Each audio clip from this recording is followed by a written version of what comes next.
Hello students, let us start part 2 of chapter 4 जहां पे हम पढ़ेंगे फ्रैक्शंस के बारे में और थोड़ा सा एक कहानी के जरिए जो दी हुई है पेज नंबर 55 में। And the name of the story is greedy gatekeepers. हम सबने अकबर और बीरबल की कहानी सुनी है, तो अकबर और बीरबल की कहानी में एक बहुत मजेदार कहानी का उल्लेख इस पर्टिकुलर पेज पे दिया हुआ है। ये कहानी उस वक्त की है कि जब बीरबल अकबर के मिनिस्टर नहीं हुआ करते थे। तो बीरबल एक छोटे से लड़के थे जो एक गांव में रहते थे। बहुत ही दिमाग था उनका, बहुत ही क्लेवर थे और बहुत अच्छी पोएट्री लिखते थे। तो उनको एक दिन मन में आया कि मैं कुछ पोएम्स लिखकर अकबर को दिखाऊंगा। तो एक दिन वो अपने पोएम्स को लेकर अकबर से मिलने चले गए। अब जब वे अकबर से मिलने गए तो ऑब्वियसली अकबर तो राजा थे, तो राजा से तो डायरेक्टली नहीं मिल सकते। तो उनको एक गेट कीपर ने रोका और पूछा कि तुम कहाँ जा रहे हो। तो उसने बोला कि मैं एक पोएट हूँ, मैं अकबर को अपने पोएम्स सिखाने जा रहा हूँ। तो ये गेट कीपर जो था ये बहुत ही ज्यादा ग्रीडी था। इसने बोला ठीक है, तुम अकबर को अपने पोएम्स दिखाओगे, अकबर ऑब्वियसली तुम्हारे पोएम्स को सुनने के बाद तुम्हें प्राइज देंगे, तो मुझे उस प्राइज का 1/10 हिस्सा चाहिए। बीरबल के पास कोई रास्ता नहीं था, उसने हाँ बोल दिया। तो अगर अकबर ने बीरबल को 100 गोल्ड कॉइन्स दिए होते तो बताइए तो उसका 1/10 कितना होता। तो सिंपल 100 इंटू 1/10 कीजिए तो आपका आंसर होगा 10 गोल्ड कॉइन्स। अब बीरबल आगे चले, उनको दूसरा गेटकीपर मिला।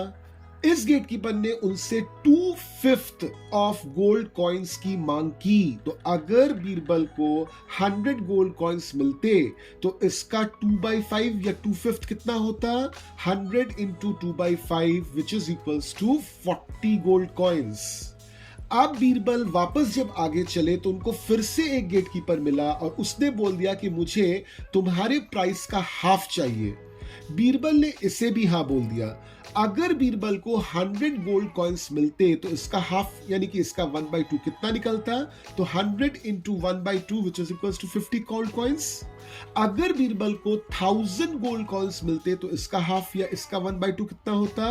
1000 into 1/2 which is 500 gold coins. अब देखिए तो इतना सारा गोल्ड कॉइन देने के बाद बीरबल के पास बचता कितना। तो अगर उसको 100 गोल्ड कॉइन्स मिलते और उनमें से 10 गोल्ड कॉइन वो पहले वाले गेटकीपर को, 40 गोल्ड कॉइन सेकंड वाले गेटकीपर को और 50 गोल्ड कॉइन थर्ड वाले गेटकीपर को दे चुका होता, तो उसके पास कितने गोल्ड कॉइन बचते।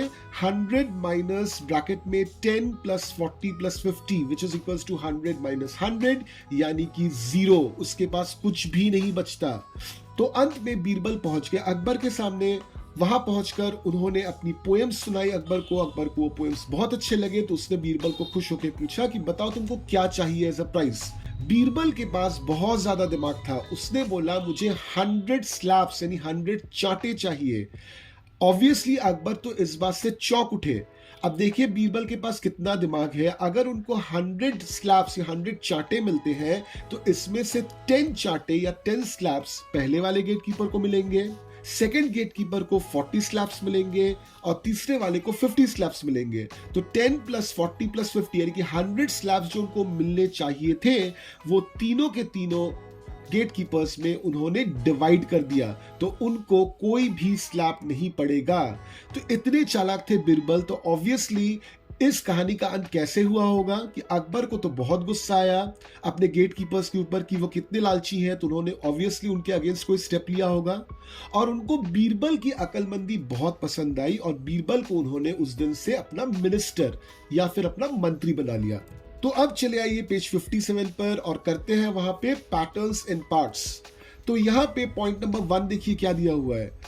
Make different patterns by colouring some squares in grid B, C, D. What part of the grid did you color? What part of the grid remained white? Right. तो आपको जो करना है, ये जो 3 स्क्वायर्स दिए हुए हैं ना B, C और D, इसमें तरह तरह के आपको स्क्वायर पैटर्न्स बनाने हैं। तो आप उन पैटर्न्स को बनाइए। अगर मान लीजिए मुझे बनाना होता और वो B में बनाना होता तो मैं क्या करता, आधे वाले पोर्शन को ब्लू कर देता और आधे वाले पोर्शन को व्हाइट ही रहने देता। तो मैं यहाँ पे बोलता कि मैंने 1/2 वाला पोर्शन ब्लू में रंगा है और बाकी 1/2 वाला पोर्शन मैंने व्हाइट रहने दिया है। आप इसी तरह से सी और डी में खुद के पैटर्न्स बनाइए और मुझे बताइए कि सी में कितना पोर्शन ब्लू है, कितना व्हाइट। ठीक उसी तरह से डी में कितना पोर्शन ब्लू है और कितना व्हाइट। चले आइए पॉइंट नंबर 2 में, look at the grid A again. Is the grid coloured? अब देखिए यहाँ पे ब्लू जो है 8/16 है। अब 8 क्या है? It is a factor of 16, यानी कि 8 और 16 को हम काट सकते हैं। तो इसको सिंप्लीफाई कीजिए तो आपका क्या आ जाएगा? 1/2 इज ब्लू। अब व्हाइट 8/16 वापस है, यानी कि 8/16 तो अभी हमने निकाला 1/2, यानी कि व्हाइट भी आपका 1/2 है। यानी कि क्वेश्चन नंबर 2 का आंसर क्या होगा? Option number A, that is 1/2 is blue and 1/2 is white. Question number C में आपको ग्रिड बनाना है जिसमें 16 स्क्वायर्स रहेंगे और उसमें आपको कलर करना है। तो क्वेश्चन नंबर 3 का ए और बी आप खुद से कीजिए। चले आते हैं पेज 58 में, जहां पे एक टॉपिक है रामूज वेजिटेबल फील्ड। तो यहां पे देखिए एक डायग्राम बनी हुई है जहां पे रामू ने क्या किया है, पूरे वेजिटेबल फील्ड को अपने 9 इक्वल पार्ट्स यानी 9 इक्वल पार्ट्स में डिवाइड किया है और इस तरह की वेजिटेबल्स उसने उगाई है वहां पे। चले आते हैं क्वेश्चन नंबर 1 पे, which vegetable grows in the biggest farm of his field, what part? तो यहां पे देखिए सबसे ज्यादा कौन सा वेजिटेबल ग्रो हुआ है? Obviously tomato. कितने पार्ट में है? 3 पार्ट्स में है। तो अगर मुझसे फ्रैक्शन में लिखने के लिए बोला जाए तो मैं क्या लिखूंगा? Tomato is growing in the biggest part of the field and the fraction is 3/9, क्योंकि यहां पे 9 टोटल पार्ट्स हैं। Question number 2 is on what part of field does he grow potatoes? तो यहां पे देखिए पोटैटो 2 पार्ट्स में है। कितने में 2 पार्ट्स में है? 9 में 2 पार्ट्स में है। तो पोटैटो कितने पार्ट्स में है? 2/9। ठीक उसी तरह से क्वेश्चन नंबर 3 में, what part of the field is used to grow spinach? What part is used to grow brinjals? Spinach यहां पे देखिए सिर्फ एक ही पार्ट में है, यानी कि स्पिनच का फ्रैक्शन क्या होगा? 1/9। और ब्रिंजल यहां पे देखिए 2 पार्ट्स में है, यानी कि ब्रिंजल का फ्रैक्शन क्या होगा? 2/9। अब चले आइए पेज 59 पर, जहां पे और एक क्वेश्चन दिया हुआ है, Ramu wanted to give this vegetables to his friends. He gave Abu Bakr 1/5 of the tomatoes and 1/3 of the potatoes. Shrija got 2/5 of tomatoes and 3/6 of potatoes. Nancy got the rest of these vegetables. Circle Abu Bakr's share in blue and circle Shrija's share in yellow. तो यहां पे आप just count कर लीजिए कि कितने सारे tomatoes हैं और कितने सारे पोटैटोज हैं। बहुत ध्यान से आप काउंट करके देखिए। टोटल नंबर ऑफ टोमेटो आपको मिलेंगे 20, टोटल नंबर ऑफ पोटैटो आपको मिलेंगे 18। अब अबू बकर को कितने पोटैटो मिले? 1/3, यानी कि 18 का 1/3, यानी कि 18 इंटू 1/3, यानी कि 6 पोटैटोज मिले। कितने टोमेटोज मिले? 1/5, यानी कि 20 into 1/5 which is equals to 4। Sreeja को कितने पोटैटोज मिले? 3/6, यानी कि 18 into 3/6 which is equals to 9। और टोमेटोज कितने मिले? 20 into 2/5 which is equals to 8। अब देखिए और एक क्वेश्चन नीचे दिया हुआ है, how many potatoes and tomatoes did Nancy get? तो जितना पोटैटो और जितना टोमेटो पड़ा होगा वही चला जाएगा नैन्सी को। तो चलिए निकाल लेते हैं कि कितने सारे पोटैटोज अभी भी बाकी हैं। तो potatoes left which Nancy got is equals to कितना?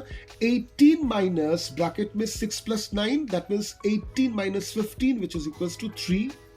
Tomatoes left with Nancy got is equals to 20 minus bracket में 4 + 8 which is equals to 20 minus 12 which is equals to 8, यानी कि नैन्सी को 3 पोटैटो और 8 टोमेटोज मिले हैं। तो मुझे लगता है आपको आसान लग रहा होगा फ्रैक्शंस को लेकर काम करने में। आप एक काम कीजिए, पार्ट 1 और पार्ट 2 को दोबारा देखिए और तैयार हो जाइए पार्ट 3 ऑफ चैप्टर 4 के लिए, जहां पे हम शुरुआत ही करेंगे एक गेम से और फिर एक टॉपिक करेंगे जिसका नाम है कटिंग द हलवा। तो चलिए मिलते हैं अगले सेशन में। Till then keep learning.